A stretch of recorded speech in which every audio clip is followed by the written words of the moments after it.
साधन करने वाले को यह अनुभव होता है, जो सही साधन कर रहे हैं। पहला, काम क्रोध पहले जितने तूफान लेकर आते थे अब वैसा नहीं आते हैं। साधक को अनुभव होता है, जो सही साधन जिसका चल रहा है उसको यह अनुभव होगा। काम क्रोधादि दोष पहले जितना तूफान लेकर के आते थे, जितनी जल्दी जल्दी आते थे, अब उतना नहीं आते हैं। दूसरा, उनके वेग से जितना हम पहले दुखी होते थे उतना अब नहीं होते, अर्थात कम वेग से आने लगे हैं। तीसरा, पहले जितनी देर तक हम काम आदि के चिंतन में टिकते थे अब उतनी देर नहीं टिकते। ये 3 सुधार साधक में प्रारंभ से शुरू हो जाते हैं। देख लो अपने हृदय में, ये 3 सुधार प्रारंभ हो जाते हैं जिसका सही साधन चल रहा है। पहला, काम क्रोधादि दोष पहले जितनी जल्दी आते थे, जितना तूफान लेकर के आते थे, अब उतना नहीं आते। दूसरा, जितना व्यथित करता था वेग, हमें परेशान दुखी करता था, आता है पर उतना नहीं दुखी होते, वेग सहने लगे हैं।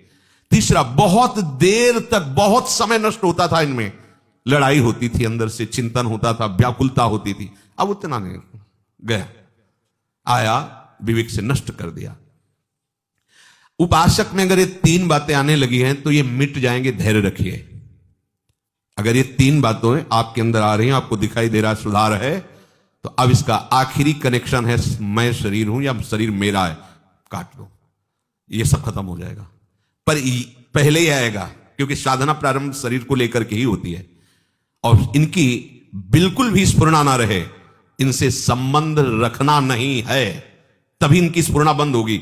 मन बुद्धि में तदात्म, शरीर में तदात्म, फिर आप इनको जीत लें, ऐसी सामर्थ्य आप में नहीं है। जैसे जैसे भजन मार्ग में आगे बढ़ते हैं वैसे वैसे कम होते जाते हैं। जहां एक काम आदि विकार कम होने लगे तब साधक को परमात्म शक्ति का और अनुभव होता है। उसी शक्ति से, विवेक शक्ति से शरीर संबंध को ही हटा देता है। भाई कोई शरीर थोड़ी है जो मांग हो रही है अंतःकरण और शरीर की है, नहीं, इसको धर्म में लगाना है, प्रभु में लगाना है, नहीं नहीं, शरीर राग मिटा, विकारों की कोई गुंजाइश ही नहीं है, तभी वो रास विलास का अनुभव करता है। 5 भूले देह शुद्धि, तब छठी भावना रास की। पहले तो ये प्रपंच हटे ना, राग हटे ना भोगों का। कभी कभी साधक को ऐसा प्रतीत होता है कि काम क्रोध का वेग पहले से भी अधिक आ रहा है। इसका 2 कारण हो सकता है। पहला है कि आपको साधन करते हुए कोई भारी कुसंग हो गया। देख लीजिए, साधन करते हुए आप में कोई कुसंग जागृत हो गया, किसी ऐसे दृश्य को देख लिया, ऐसा संभाषण कर लिया या कुछ ऐसा, तो आपको लगेगा कि पहले से भी भयंकर विकार आ गया, कुसंग। अगर ऐसा नहीं हो, आपका साधन ठीक चल रहा है और फिर आपके अंदर ये बात आई है, तो कह रहे हैं कि जब भोगासक्ति मिटती है तो साधक की बुद्धि पवित्र होती है। पवित्र बुद्धि में थोड़ा भी स्फुरण पहाड़ जैसा नजर आता है, थोड़ा भी दोष उसे बर्दाश्त नहीं होता। अपवित्र बुद्धि में पहाड़ जैसा दोष भी तिनके के भी समान नहीं लगता, पवित्र बुद्धि में तिनके के जैसा दोष पहाड़ जैसा लगने लगता है। वो साधक हाय हाय करने लगता है कि पहले इतना गंदा नहीं था जितना आप गंदा विचार आता है। ये उसकी बुद्धि की पवित्रता है।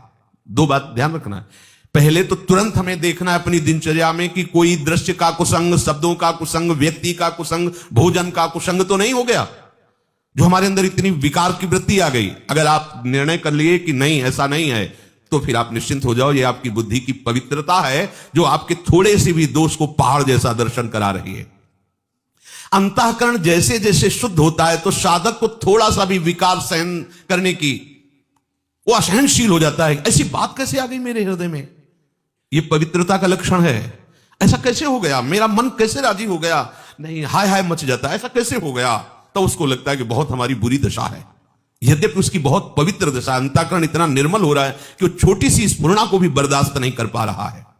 यत चेत शाम, जब तक साधक शरीर और इंद्रियों से सुख भोगने के लिए लालायित रहता है, साधक की बात कह रहे हैं, संसारी तो रहता ही है, तब तक उसका असत संबंध सर्वथा नष्ट नहीं होता, इसलिए उसका मन उसके वश में नहीं रहता। और जब साधक भगवत रस प्राप्त करने का लोलुप हो जाता है तो उसे शरीर और भोगों से संबंध मिटाना ही होता है या स्वाभाविक मिटने लगता है, तब उसका मन निर्मल हो जाता है। मन में फिर काम क्रोध की स्फुरणा ही नहीं होती, मन स्वतः वश में हो जाता है। इसलिए भगवान कहते हैं यत चेत शाम अभी तो ब्रह्म निर्वाणम वर्तते विदितात्मनाम। उस साधक को भगवान विदितात्म नाम कहते हैं। जो जानना चाहिए वो जान जाता है, जिसके जानने के बाद कुछ भी जानना बाकी नहीं रहता। जो प्रभु को जान जाता है वो सब कुछ जान जाता है, क्योंकि प्रभु ही सब कुछ बने हुए हैं। प्रभु को जान गया तो सब कुछ जान गया। उसे और कुछ जाना कि ये जानना है वो जानना, अब बाकी नहीं रहेगा। प्रभु को प्राप्त कर लिया तो कुछ प्राप्त करना बाकी नहीं रहता। शरीर के रहते हुए वो ब्रह्म स्वरूप भगवत स्वरूप हो जाता है। यदि ऐसा नहीं हुआ तो शरीर छूटते छूटते उसे बोध हो जाएगा भगवान की तरफ से, क्योंकि जीवन भर वो बहुत लगन से साधना की है, पर वस्तु की बोध वृत्ति नहीं आई तो भगवान कृपा करके अंतिम समय तक दे देते हैं। उसकी स्थिति में कोई अंतर नहीं पड़ता, वो जीते जी या शरीर छूटने के बाद, दोनों एक ही गति को प्राप्त होते हैं। पर पहला है जीते जी भगवत साक्षात्कार हो जाए। स्पर्शान कृत्वा बहिर्बाह्यांस चक्षुश्चैवान्तरे भ्रुवो प्राणापानौ समौ कृत्वा नासाभ्यंतरचारिणौ यतेन्द्रिय मनो बुद्धिर मुनिर्मोक्ष परायणः विगतेच्छा भय क्रोधो यह सदा मुक्त एव सः। बाहर के किसी भी पदार्थ का जो अंदर चिंतन नहीं करता, ध्यान दीजिए बहुत बढ़िया बात है। हम अधिकतर बाहर के ही चिंतन में अपना समय नष्ट कर देते हैं। मंत्र चल रहा है पर चिंतन सब बाहरी हो रहा है, प्रकृति का, किसी वस्तु का, किसी व्यक्ति का, किसी स्थान का। आप देख लीजिए, हमें उपाय करना है बाहर के चिंतन को छोड़ करके अपने आराध्य देव के चिंतन में, बाहर के पदार्थों का, व्यक्तियों का, व्यवहार का चिंतन छोड़ करके। अब इस पे ध्यान दीजिए कि आप जब भगवत चिंतन कर रहे हैं उस समय आपका चिंतन क्या होता है। देखिए, कोई बाहरी व्यक्ति होगा, कोई वस्तु होगा, कोई स्थान होगा, अभी ठीक चिंतन नहीं है। बाहर का चिंतन बाहर छोड़कर अपने आराध्य देव की चिंतन, ये तभी हो सकता है जब हमारा कोई संबंध नहीं, कहीं भी हमारा किसी भी व्यक्ति से, अच्छा आप ऐसा, अच्छा अमुक वस्तु, वो हमारे चिंतन में आ गई। अब हमें भगवत प्राप्ति करनी है तो बाहर के व्यक्ति, वस्तु, स्थान का चिंतन बाहर ही छोड़कर अपने आराध्य देव का चिंतन करना है। उपासक को अब अपना सेवा धर्म है, इसलिए इसकी विशेष आवश्यकता नहीं। उठते बैठते चलते फिरते नासिकाग्र दृष्टि रखनी चाहिए। यह शास्त्रों का स्पष्ट आदेश है, बहुत सी जगह यह आदेश दिया गया है, संतों ने भी ऐसा आदेश किया है।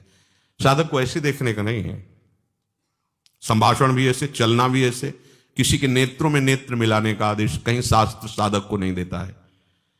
नासिकाग्र दृष्टि रखे, इतनी दूर बस। आंख खुली हुई है, जब यहां आप एकाग्रता करोगे तो यहां शुरू हो जाएगा मंत्र। यहां आपको महसूस होगा कि आज्ञा चक्र आपका खुल रहा है। नेत्रों की दृष्टि नासिकाग्र, तो भवों के बीच चिंतन प्रारंभ हो जाता है। बहुत इससे बल मिलता है। आप आंख बंद करके मंत्र का चिंतन न करें, आंख खोलिए और ऐसे रखिए, तो आप देखिए फिर आप अक्षर अक्षर आपको दिखाई देने लगे। पर ब्रह्मचारी है तो ही टिक सकता है, नहीं तो जब ऐसे करोगे तो फटने लगेगा सर। इसके लिए हमें पावर चाहिए, वो ब्रह्मचर्य ही आपको पावर। अरे ये सब भगवत मार्ग की जितनी वृत्तियां हैं, इनसे एक एक वृत्ति संभालनी होती भगवत प्राप्ति के लिए। अब गाड़ी को तभी आप मार्ग में दौड़ा सकते हैं जब बढ़िया उसको पेट्रोल और डीजल आदि जो भी उसको चाहिए है। अब विषय भोगों में रथ कहा जाए नासिकाग्र लगा तो सो जाओगे, या तो सर दर्द करने लगेगा, नासिकाग्र दृष्टि नहीं रख सकते। मेरुदंड सीधी रखिए, कैसे रख सकोगे मेरुदंड, पावर ही नहीं रह गया शरीर में। सावधान रहिए, भगवत प्राप्ति के लिए शरीर है। नासिका में विचरने वाले प्राण और अपान वायु को सम कर ले, ये योग के द्वारा भी होता है और भजन के द्वारा भी होता है। जब कभी भाव आएगा, आवे तो अभी तो बेभाव हम चल रहे हैं, जो विषय आया हमें खरीद ले गया, बेभाव हमारा कोई मूल्य नहीं है। छोटी छोटी बातें हमें खरीद लेती, छोटे छोटे विषय हमें गिरा देते हैं, अभी भाव ही नहीं है। जब भाव आएगा तब आप देखना, केवल आराध्य देव रहेंगे, दूसरा उसको देख ले, उसकी श्वास, उसके शरीर की स्थिति, जब गाढ़ भाव आएगा तो सीधा ऐसे प्राण अपान अपने आप सम होने लगेंगे। भजन में बहुत बड़ा बल, उसे फुस फुस करने की जरूरत नहीं, प्राणों को सम करने के लिए। सम स्वरूप प्रभु है, जो भी उनका चिंतन होगा तो आपका सब कुछ ठीक हो जाएगा। एक भजन से ही कुंडलनी जागृत हो जाती है, भजन से ही प्राण अपान व्यान समान उदान पांचों प्राण पवित्र हो जाते हैं, भजन से ही सब जितनी सिद्धियां प्राप्त, जो चाहे वो सब भजन से प्राप्त हो सकता है। खूब नाम जप करे, खूब प्रभु के लीला गायन करे, इससे अपने आप सब सम आ जाएगा। विचार सम हो जाएंगे, बुद्धि सम हो जाएगी, प्राण सम हो जाएंगे, विषम संसार को जीतकर समता में स्थित हो जाओगे। भजन नहीं है ना तो ये घंटा आध घंटा प्रयास करो, इसके बाद भोगों का चिंतन होगा और भोगों कुछ लाभ नहीं मिलने वाला। इसलिए कह रहे जोग कुजोग ज्ञान अज्ञानु जहां नहीं राम प्रेम प्रधानु। स्पर्शान कृत्वा बहिर्बाह्यान, अपने आराध्य देव के सिवा और कुछ चिंतन ना हो, ऐसा उपाय करो। बाहर के चिंतन को बाहर ही छोड़कर अपने लिए तो बहुत बढ़िया उपासना पद्धति मिल गई। कोई भी पदार्थ जो हमें बहुत प्रिय लग रहा है, देखा तत्काल श्री जी के लिए तुरंत उसे प्रभु से जोड़ दो, बच गए। अगर आपके चिंतन में भी कोई वस्तु आ रही है और आपकी सेवा सामग्री नहीं है, आपका कोई संबंध नहीं, तुरंत उसमें भगवत भाव लाओ। इस वस्तु के पहले प्रभु थे, इस वस्तु के बाद भी प्रभु रहेंगे, तो बीच में प्रभु ही है। जय हो प्रभु, आपका भजन बन गया। अपने को ज्यादा ये झगड़ा नहीं करना है कि नहीं इस वस्तु का चिंतन ही नहीं होना चाहिए। अगर हो रहा है तो तत्काल उसको सहज भाव में लाओ। कोई भी वस्तु, कोई भी व्यक्ति इस स्वरूप में आने के पहले भगवत स्वरूप ही था, इस स्वरूप के मिटने के बाद भी भगवत स्वरूप रहेगा, तो बीच में वो भगवत स्वरूप ही है, हम देख नहीं पा रहे हैं। ऐसा जहां चिंतन किया तो उसका चिंतन भी भजन बन जाएगा, वो आपको भगवत विमुख नहीं करेगा। प्रभु के सिवा सब पदार्थों को बाह्य ही छोड़ दे, अर्थात अपने आराध्य देव के सिवा और कोई चिंतन ना हो। कैसी गाढ़ स्थिति गोपीजनों की है। विक्रेतु कामा खिल गोप कन्या मुरारी पादार्पित चित्तवृत्ति दध्याधिकम मोह वशादवोचद गोविंद दामोदर माधवेति। जा रही दही बेचने, चित्त में समाये हुए हैं ललित त्रिभंगी श्याम सुंदर, तो कह रही कोई गोविंद ले ले, कोई दामोदर ले ले, कोई माधव ले ले। तो सब जो सुनने वाले हंस रहे, तो उनको लगता है हंस क्यों रहे, उनकी यही है कि हम बेच रहे दही, लेकिन ध्यान में श्याम सुंदर उरसी बनमाल। तो वो यही कह रहे, कोई दही ले ले की जगह बोलते कोई गोविंद ले ले, कोई दामोदर ले ले, कोई माधव ले। ऐसा क्यों बोल रहे हैं? बोले मुरारी पादार्पित चित्त वृत्ति, एक एक वृत्ति भगवदाकार है। इसलिए उपासक को बाह्य पदार्थों के चिंतन से हटना चाहिए। माला चल रहा, वो कल शाम को जो बना था ना, उसमें ऐसा ऐसा चिंतन हो रहा, अच्छा कल क्या बनेगा, अमुक अमुक चीज, अगर उसमें हरी चटनी धनिया वाली ज्यादा अच्छी, वैसा। और माला चल रहा है सच्चिदानंद प्रभु का, और चिंतन हो रहा है चटनी समोसा और पदार्थ और वाह, वो व्यक्ति बहुत दुष्ट है। अगर वो यहां ना रहे तो सब बढ़िया मामला बन जाए। ऐसा है, आप देखना ये मनी राम की एक अलग ही भजन शैली चलती है, देख लो, इसका एक अलग व्यवहार चलता रहता है। जब आप सावधान हो जाएंगे सो आ जाएगा, तो हर समय सावधान रहो, सेवा सुमिरन सावधान। बाह्य पदार्थों का संबंध सेवा से सहज में त्यागा जा सकता है।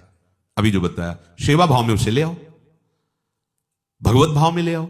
जो भी व्यक्ति वस्तु स्थान भगवत भाव, जो भी वस्तु प्रिय सेवा भाव, स्वामी जी के चरणों में अर्पित कर दो। अगर आपको प्रगट में नहीं मिल रही तो जो चिंतन में किया उसी को अर्पित करो। गरम गरम जलेबी, हाँ ठीक है, पाओ श्री जी, उसी से। अपना तो भजन इतना सरस है, अपने को कोई फंसा ही नहीं सकता। अगर आप ये सीख जाएं तो सखियों से चतुर और कोई नहीं है। चतुर शिरोमणि प्रियालाल को भी सुख पहुंचाती हैं। अपने को कोई नहीं फंसा सकता, न कोई विषय, न कोई पदार्थ, न कोई व्यक्ति। बस आप चतुर बनिए। जो व्यक्ति वस्तु विषय स्थान आए, सेवा लायक नहीं है तो भगवत स्वरूप, और सेवा लायक है तो उसी समय सेवा में समर्पित कर दो। बाद में जो होगा वो अलग चीज है। उसी समय मानसिक सेवा प्रारंभ हो जाएगी, उसी समय सेवा। खाली मत रहो, बाह्य वस्तु आई तुरंत सेवा में अर्पित करो। बाह्य व्यक्ति आया समझ में नहीं आया, भगवत भाव कर लो, वो आपका भजन बन जाएगा। नहीं, माला चलता रहता है और विषय चिंतन होता रहता है। तभी सिद्ध महापुरुष कहते हैं, माला फेरत जुग गया, फिरा न मन का फेर, कर का मन का डारी दे, और मन का फेर। वास्तव में बाह्य पदार्थ बाधक नहीं है, बाधक है बाह्य पदार्थों से अपना संबंध करके चिंतन करना। समझो कितनी सुंदर बात है। बाह्य पदार्थ हमारे भजन में बाधक नहीं है, बाह्य पदार्थों का भोक्ता बनना बाधक है। जो हमें प्रिय उससे राग, जो अप्रिय उससे द्वेष। राग द्वेष जनित पदार्थों का, व्यक्तियों का, वस्तुओं का चिंतन होना, यही हमारे परमार्थ में बहुत बड़ी बाधा है। और उसे प्रभु में ले लेना बहुत सरल है, चतुरता पूर्वक करो। अगर माया चतुर है तो उससे अनंत गुना चतुर मायापति है, तभी तो उसके अधीन है। और हमें मायापति को अधीन करने की बात मिल गई। उनका नाम, उनका मंत्र, उनकी लीला, उनका गुण, उनका रूप, इससे अधीन हो जाते हैं प्रभु। इस माने हुए अपने संबंध का त्याग कर दीजिए। तो स्पर्शान कृत्वा बहिर्बाह्यान, मुझे ये बहुत पसंद है, नहीं मेरी प्रियाजू को पसंद है, ये तो बहुत सुगंधित, हाँ प्रियाजू के लिए अच्छा रहेगा, आना चाहिए हर बात में। आप क्या गा लेते हैं, हाँ प्रियाजू की कृपा है, ऐसा वो गवा रहे हैं। आप क्या बजा लेते हैं, प्रियाजू की कृपा है, वो बजा रहे हैं, बजवा रहे हैं उन्हीं के कहीं आप ना हो, ये अभी सब सुधर जाए। पर जब कोई गड़बड़ी की बात हुई तो बोले प्रभु की ऐसी इच्छा थी, और जब प्रशंसा की बात हुई तो पता है 5 साल से हम अभ्यास कर रहे हैं तबले का, तब जाके ध्वनि निकाल पाए हैं, और गलती का अभ्यास अनंत जन्मों से कर रहे तो प्रियाजू करवा रहे। ये चतुरता ठीक नहीं है। आप अगर ऐसे चतुर बनो जो हर वृत्ति को भजन बना लो, तो अभी आनंद की अनुभूति और सच्ची मानो। चाहे जितना बड़ा कोई किसी भी विषय में प्रवीण हो, वो प्रभु की ही कृपा से हुआ है। और अगर चूक कर दे, प्रभु के सिवा अपने अहंकार में आ जाए, वो सब मिथ्या हो जाता है, सब व्यर्थ हो जाता है, किसी काम का नहीं रहता। और प्रभु अगर हमारी इतने से प्रसन्न हो गए तो हमें वो प्राप्त हो गया जो प्राप्त होना चाहिए। प्रभु को कृपा करे तो इतने में ही लगन लग जाए, ताली बजाते राधा राधा, आंसू आने लगे, सामने प्रियाजू के दर्शन होने लगे, रोम रोम पुलकित हो गया, बात बन गई। नहीं बहुत संगीत है, मन रजोगुणी हो गया, विषयों का चिंतन करने लगा, अलू गया सब। वो संगीत किस काम का आया जो हमें नरकगामी बना दे? वो राग ध्वनि किस काम की है जो हमें संसार में आसक्त कर दे? वो भोग किस काम का जो हमें प्रिया प्रीतम का विस्मरण करा दे? उपासक को चतुरता पूर्वक उपासना की सिद्धि के लिए हर वस्तु, व्यक्ति, क्रिया को भगवत स्वरूप बनाना है, भगवत अर्पण करना है।